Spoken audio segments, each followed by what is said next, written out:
Hello and welcome back to my channel code with Lakshya. आज के इस वीडियो में हम जानेंगे कि हम एक बैकग्राउंड रिमूवर एप्लीकेशन को एंड्रॉयड स्टूडियो में कैसे क्रिएट करेंगे। ओके, तो चलिए मैं आपको दिखाती हूँ हमारा आज का जो वीडियो का आउटपुट होने वाला है वो कैसे होगा। तो ये हमारा एप्लीकेशन है बैकग्राउंड रिमूवर करके। तो जैसे ये ओपन होगा तो इसका कुछ ऐसा इंटरफेस आएगा जिसमें एक अपलोड की इमेज है और 3 बटन हैं। जैसे ही मैं सिलेक्ट इमेज के बटन पर क्लिक करूँगी तो वहाँ पे एक ऑप्शन आएगा कि आप अपने गैलरी से फ़ोटो सिलेक्ट कर सकते हो या फिर आप अपने गूगल फ़ोटो से फ़ोटो सिलेक्ट कर सकते हो। और उसके बाद नेक्स्ट है रिमूव बैकग्राउंड। जैसे ही उस पर क्लिक करेंगे तो कोई भी इमेज हमने जो सिलेक्ट किया होगा उसका बैकग्राउंड निकल जाएगा। और third one is save image. तो इस पर आप क्लिक करने के बाद जो आपका इमेज है वो आपके गैलरी में स्टोर हो जाएगी। तो चलिए देखते हैं इससे कैसे क्या होगा। तो सिलेक्ट इमेज पर क्लिक किए तो यहाँ पे देखिए फ़ोटोज़ का ऑप्शन मैं सिलेक्ट करूँगी और उसके बाद एल्बम्स में जाऊंगी, ऑल में जाऊंगी और यहाँ पे देखिए ये जो मेरा टी शर्ट का मॉकअप है ना, ये हमारा एक्चुअली वेबसाइट जो है ना ML प्रिंट हब, जिसमें हम लोग कस्टमाइज टी शर्ट प्रिंट करते हैं, उसके लिए हमने मॉकअप क्रिएट किया था। तो ये उसकी टी शर्ट है। तो मैं इसे अगर बैकग्राउंड इसका निकालना चाहती हूँ तो सिंपली रिमूव बैकग्राउंड के बटन पर क्लिक करूँगी। तो यहाँ पे देखोगे आप कि इसका बैकग्राउंड रिमूव हो गया है। देखिए टोस्ट भी आ गया बैकग्राउंड रिमूव करके। तो अगर आपको अपने के लिए कोई भी कस्टमाइज टी शर्ट वगैरह या हुडी या फिर मॉक्स कैप कुछ भी प्रिंट कराना होगा तो DM अस। ओके, और यहाँ पे सिंपली देखिए अभी सेव इमेज के बटन पर क्लिक करेंगे तो ये जो फ़ोटो है हमारे गैलरी में सेव हो जाएगी। तो अभी मैं दिखाती हूँ कि ये हमारे गैलरी में सेव हुआ है कि नहीं। तो सिंपली फ़ोटोज़ पर क्लिक करूँगी और एल्बम्स पर जाऊंगी और यहाँ से अदर्स। तो यहाँ पे देखिए रिमूव BG इमेजेस के फोल्डर में एक जो हमारा अभी हमने बैकग्राउंड निकाला वो इमेज यहाँ पे आ गया है। तो आज के इस वीडियो में हम जानेंगे कि इसे कैसे क्रिएट करेंगे, क्या होगा एंड सभी चीज़ को डिटेल में जानेंगे। तो सबसे पहले आपको मेन मेन्यू पर क्लिक करना है एंड्रॉयड स्टूडियो ओपन होने के बाद। देन न्यू के बटन पर क्लिक करो, देन न्यू प्रोजेक्ट। यहाँ पर आपको एम्प्टी व्यूज़ एक्टिविटी को सिलेक्ट कर लेना है। देन नेक्स्ट के बटन पर क्लिक करो। अपने एप्लीकेशन को कोई भी नेम दे दो। फॉर एग्जांपल मैं दूंगी BG रिमूवर इमेज। ओके, और यहाँ से मेक श्योर करना कि लैंग्वेज जो है वो जावा ही सिलेक्टेड हो और सिंपली फिनिश के बटन पर क्लिक कर दीजिएगा।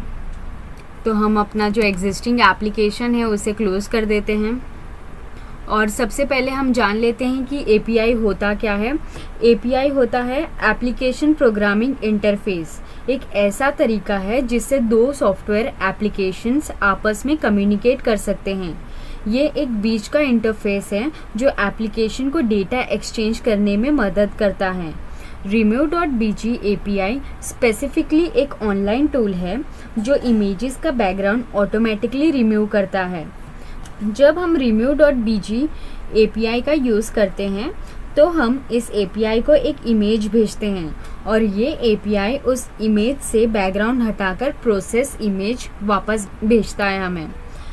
इसमें API के साथ रिक्वेस्ट भेजनी होती है ताकि सर्विस का पता चल सके कि ऑथराइज यूज़र कौन है करके। तो हमने API के बारे में इन डिटेल में जान लिया कि API होता क्या है, रिमूव BG API होता क्या, उसका क्या यूज़ होगा।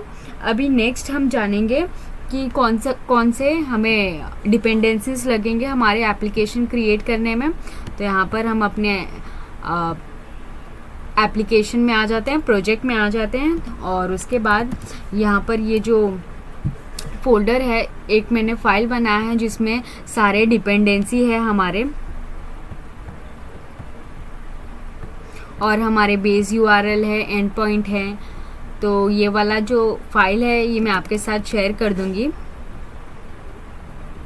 तो यहाँ से आपको सिंपली ये जो तीनों डिपेंडेंसी है इसे कॉपी कर लेना है और यहाँ पर एंड्रॉयड स्टूडियो में आने के बाद ये ग्रेडल स्क्रिप्ट को आपको एक्सपांड कर लेना है। देन build.gradle.kts मॉड्यूल ऐप पर क्लिक करो और यहाँ पे आने के बाद एंटर करके आपको तीनों URL को पेस्ट कर देना है और सिंपली सिंक नाउ के बटन पर क्लिक कर देना है। उसके बाद आपको सिंपली गूगल क्रोम को ओपन करना है क्योंकि हम अपना API की जनरेट करेंगे। तो उसके लिए आपको सिंपली गूगल पर सर्च करना है रिमूव BG API की करके। जैसे ही आप सर्च करोगे आपके सामने देखिए remove.bg वेबसाइट का बैकग्राउंड रिमूवल API ऐसे एक पेज आ जाएगी, उस पर आपको क्लिक करना है। क्लिक करने के बाद आपके सामने कुछ ऐसा इंटरफेस ओपन होगा, तो गेट API की के बटन पर क्लिक करो और यहाँ पे गूगल से साइन इन हो जाइए।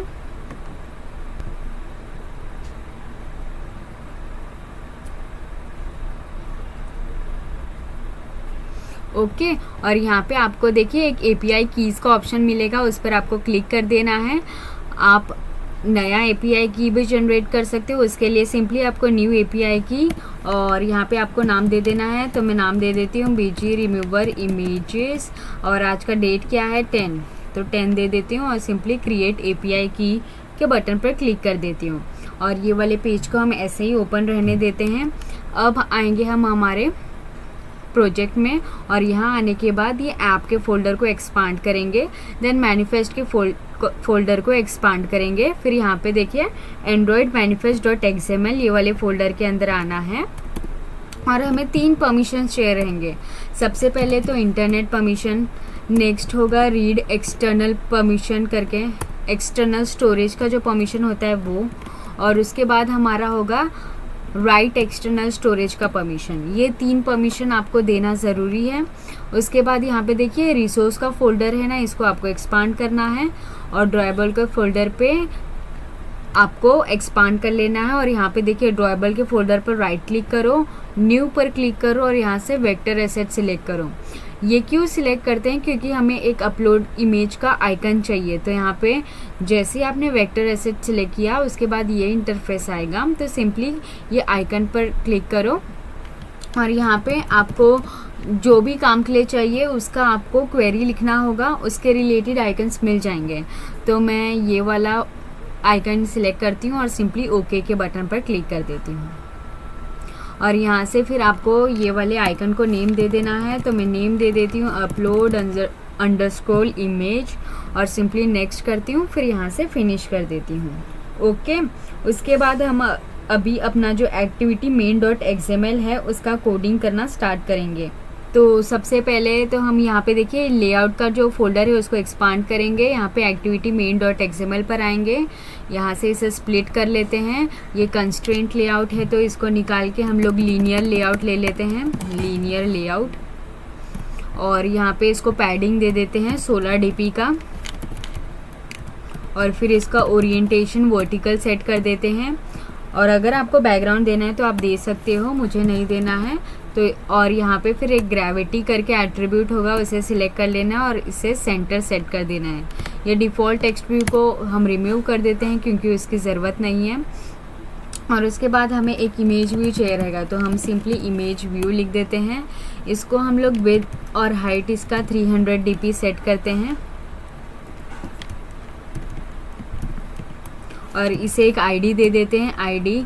ये आईडी के रेफरेंस से हम इस पर कुछ भी फंक्शंस को कॉल कर सकते हैं या फिर कुछ भी एक्शन परफॉर्म करना होगा वो हम आईडी के रेफरेंस से कर सकते हैं। ओके तो यहाँ पे इसका नाम एक ही इमेज होगा तो इमेज व्यू दे देती हूँ। और फिर उसके बाद यहाँ पे सिंपली src सोर्स करके आपको लिख देना है ताकि आपका जो इमेज का फाइल है उसको पता चले। तो अभी हम लोग ने क्या नाम रखा था इमेज का, अपलोड इमेज, तो ऐसे आपको लिख देना है। तो आपका इमेज यहाँ पे देखिए डिस्प्ले हो जाएगा। एंड देन यहाँ पे इसको पैडिंग देना है आपको 16 dp और उसके बाद इसका जो ग्रेविटी है उसे सेंटर टाइप सेट करना है, लेआउट ग्रेविटी। ओके एंड इसका स्केल टाइप होगा सेंटर, फिट सेंटर करके इसका स्केल टाइप होगा। ओके और यहाँ से सिंपली आपको एंड टैग लगा देना है। फिर हमें बटन की ज़रूरत पड़ेगी तो यहाँ पे बटन ले लेते हैं और इसको हम लोग विथ देते हैं, विथ इसका होगा मैच पेरेंट और हाइट होगा इसका रैप कंटेंट और इसको आईडी दे देते हैं। आईडी होगा पहला वाला हमारा जो बटन होगा वो सिलेक्ट इमेज का होगा, राइट। तो यहाँ पे हम लिख देते हैं सिलेक्ट इमेज BTN। ये आईडी दे दिए, फिर वो बटन के ऊपर टेक्स्ट डिस्प्ले कराना है, इसके लिए हम लिख देते हैं इस पर सिलेक्ट इमेज करके यूज़र को डिस्प्ले हो।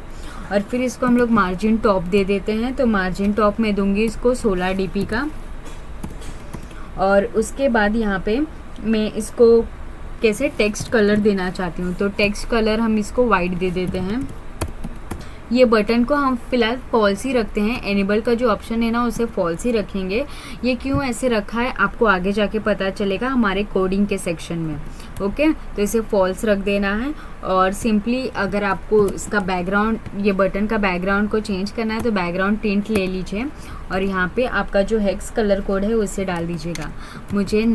मैं अपना हेक्स कलर कोड को डाल देती हूँ 9C27B0 करके। ओके, और सिंपली हम एंड टैग लगा देंगे। अभी मैं 3 बार बटन बनाने से अच्छा यही वाले कोड को मैं सिंपली कॉपी कर लूँगी। देखिए ऐसे आपको कॉपी कर लेना है पूरे बटन का कोड को, देन सिंपली आपको Ctrl+D करके बटन को प्रेस कर देना है। जैसे ही करोगे तो वो कैसे डुप्लीकेट कर देगा। तो यहाँ पे देखिए मैंने 2 बार किया तो उसने 2 बटन यहाँ पे दे दिया। अभी आपको ये सेकंड वाले बटन पर आना है। सिलेक्ट इमेज बटन का जो आईडी है ना उसको चेंज करके आप यहाँ पे रिमूव बीजी बटन करके सेट कर दो। ओके, और इसका टेक्स्ट होगा रिमूव बैकग्राउंड, ताकि यूज़र को पता चले इस पर क्लिक करने के बाद जो इमेज है उसका बैकग्राउंड निकल जाएगी। और कलर आपको बदलना होगा बटन का, तो एक कलर पर क्लिक करो, देन यहाँ पे आप कोई भी इमेज से देखिए कलर सिलेक्ट कर सकते हो। और उसके बाद यहाँ पे थर्ड वाले में भी ऐसे ही चेंजेस कर देते हैं। तो इसको आईडी दे देते हैं सेव इमेज BTN और यहाँ पे टेक्स्ट में डिस्प्ले करा देंगे सेव इमेज करके। और अभी इसका भी बैकग्राउंड बदलना है तो एक कलर पर हम लोग ने क्लिक किया, हमें ग्रीन कलर चाहिए तो ग्रीन कलर सिलेक्ट कर लिया। तो यहाँ पे देखिए जो हमारा एक्टिविटी main.xml था उसका पेज हम लोग ने डिज़ाइन कर लिया है XML पेज को। अभी हम क्रिएट करेंगे हमारा API क्लाइंट क्लास। तो वो क्या होता है, क्यों क्रिएट करते हैं, सभी चीज़ें डिटेल में बताती हूँ। सबसे पहले तो आपको जावा फोल्डर को एक्सपांड कर लेना है। उसमें जो फर्स्ट वाला फोल्डर है उसको एक्सपांड करो, उसमें आपको मेन एक्टिविटी का फाइल मिल जाएगा। उसके बाद यहाँ पे आपको सिंपली राइट क्लिक करना है, न्यू पर क्लिक करो, जावा क्लास सिलेक्ट करो और यहाँ पे नाम दे दो API क्लाइंट करके और सिंपली एंटर कर देना है। तो यहाँ पे देखिए जो हमारा API क्लाइंट का क्लास है वो बन गया है। तो अभी हम जान लेते हैं कि API क्लाइंट क्लास क्यों बना रहे हैं। ये एक API क्लाइंट बनाने के लिए है जो रेट्रोफिट का यूज़ करता है। रेट्रोफिट एक लाइब्रेरी है जो API से डेटा फेच और पोस्ट करने में मदद करता है, स्पेसिफिकली रेस्ट APIs को। ओके, तो यहाँ पे सिंपली हमने API क्लाइंट क्लास बना दिया। उसके बाद यहाँ पे हमें सबसे पहले तो ना है प्राइवेट स्टैटिक फाइनल और स्ट्रिंग। हम यहाँ पे हमारा जो बेस URL है उसे डालेंगे, जो हमारा एंड पॉइंट होता है URLs के वो। तो यहाँ पे आपको बेस URL लिखना है = डबल कोट्स ऐसे रहने देना है। फिर ये जो फाइल मैं प्रोवाइड करूँगी ना, तो यहाँ पे देखिए मैंने एंड पॉइंट करके एक URL दिया है। तो वो URL में आपको ये स्लैश तक चीज़ों को कॉपी करना है। देखिए ये बैकस्लैश तक सिंपली आपको कॉपी कर लेना है और ये यहाँ पे पेस्ट कर देना है। ये वो URL होगा जो हमेशा सेम होती है। बाकी अगर कुछ अलग चीज़ें आपको चाहिए होगा remove.bg API के थ्रू से, remove.bg API से, तो उसका सिर्फ बैकएंड का जो वर्ड होता है वो चेंज होगा, बट ये आगे का ये बेस URL है, ये हमेशा एक ही होगा। इसके लिए हम इसे बेस URL ग्लोबली डिफाइन कर दे रहे हैं। ओके, और उसके बाद यहाँ पे आपको एक और प्राइवेट स्टैटिक रेट्रोफिट और उसको नल कर देना है। ओके, रेट्रोफिट लिखना है, रेट्रोफिट = इसको नल डिक्लेयर कर देंगे। देन यहाँ पे आपको सिंपली लिखना होगा public static final get client करके एक मेथड बनाएंगे और कर्ली ब्रेसेस ओपन कर लेंगे। उसके अंदर हम कंडीशन देंगे इफ़ रेट्रोफिट इज़ = नल। उसके बाद आपको क्या करना है, तो यहाँ पे हम बताएंगे रेट्रोफिट = न्यू retrofit.builder। ये कोड को पूरा हो जाने के बाद मैं आपको समझाऊंगी कि कैसे क्या है। Okay, no need to worry about that. तो यहाँ पे देखिए ये फाइनल वर्ड को नहीं लिखना है, आपको ये फाइनल के जगह रेट्रोफिट लिखना है, मेक श्योर करना। ओके, पब्लिक स्टैटिक रेट्रोफिट, फिर गेट क्लाइंट होना चाहिए। ऑलराइट, डॉट बिल्डर लिख दिया, उसके बाद आपको सिंपली डॉट बेस यूआरएल लिखना है। और हमने जो ये देखिए ऊपर में बेस यूआरएल को डिक्लेयर किया, उसे सिंपली यहाँ पे पास कर देना है। फिर एंटर करना है डॉट, और यहाँ पे ऐड कन्वर्टर फैक्ट्री लिखेंगे, और यहाँ पे simply Jason converter factory dot create करके, और फिर एंटर कर देना है डॉट बिल्ड कर देंगे, और सिंपली यहाँ पे सेमीकोलन लगा देंगे।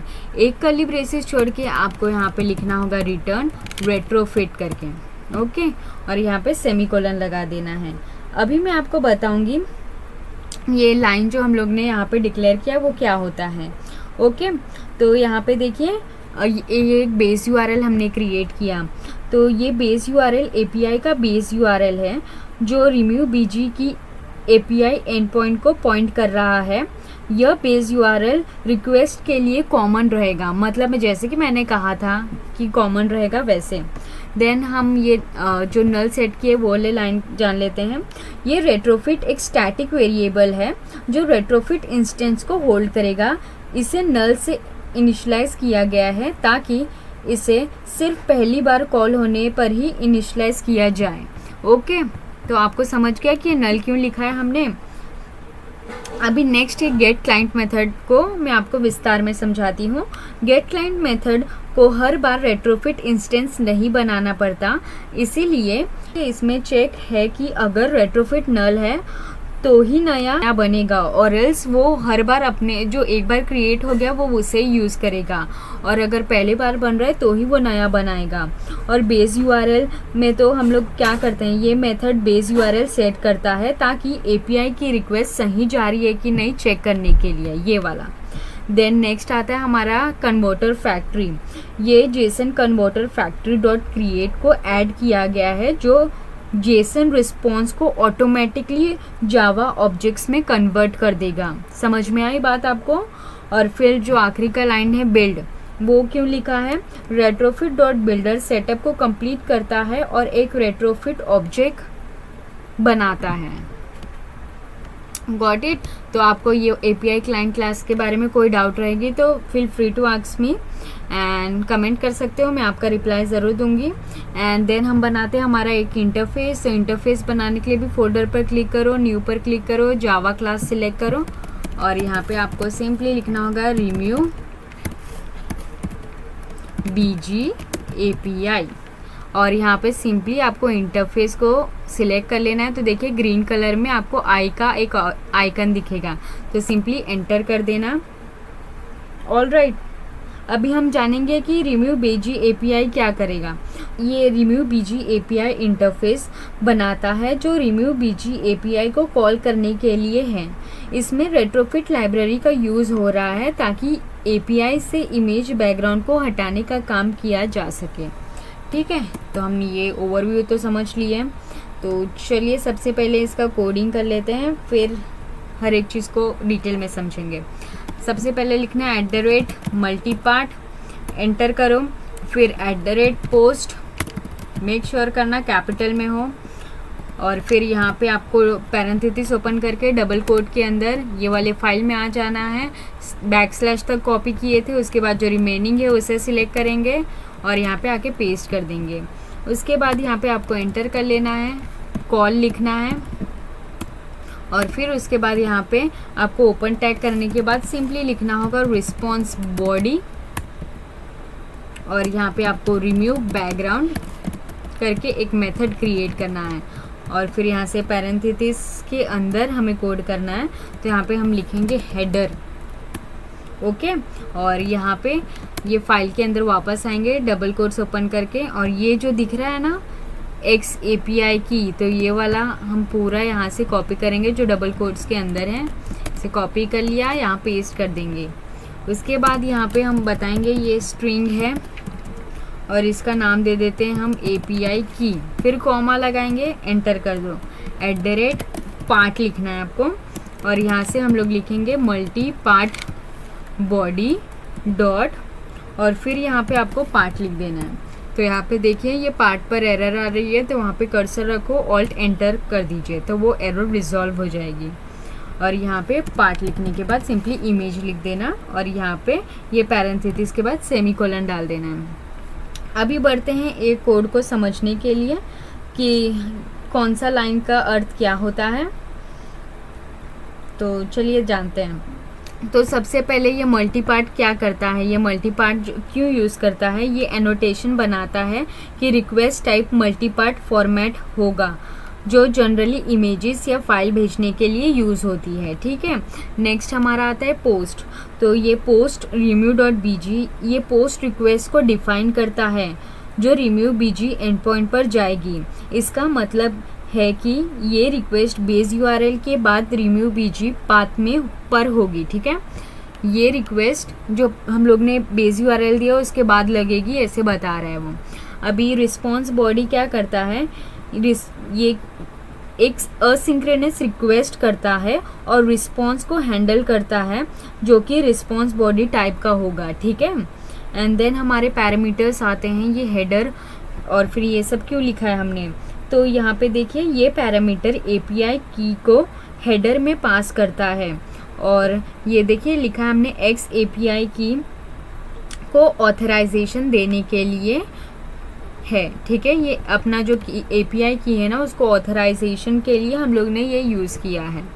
और उसके बाद part multiple body part dot image, ये पैरामीटर इमेज फाइल को मल्टीपार्ट रिक्वेस्ट के पार्ट के रूप में भेजता है, जिससे एपीआई को पता चलता है कि किस इमेज का बैकग्राउंड रिमूव करना है करके। ओके, और अभी हम ओवरव्यू जानते हैं हमारा एपीआई क्लास का।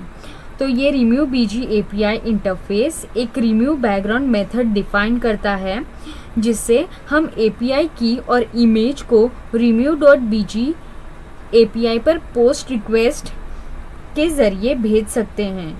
इसका यूज़ करके हम एपीआई से रिस्पॉन्स में बैकग्राउंड रिमूव्ड इमेज को प्राप्त कर सकते हैं। ओके, इन शॉर्ट आपको समझ गया कि एपीआई इंटरफेस का काम क्या है। अभी बाकी का जो कोडिंग है, बैकएंड कोडिंग, वो हम लोग नेक्स्ट वीडियो में करेंगे, क्योंकि ये वीडियो ऑलरेडी लेंदी हो गया है एंड ज़्यादा हम अभी काम करेंगे तो आप बोर हो जाओगे। ओके, तो मिलते हैं हमारे नेक्स्ट पार्ट में। टिल देन अगर कोई क्वेरी होगा तो फील फ्री टू कमेंट में in the comment section, and thank you for watching this video.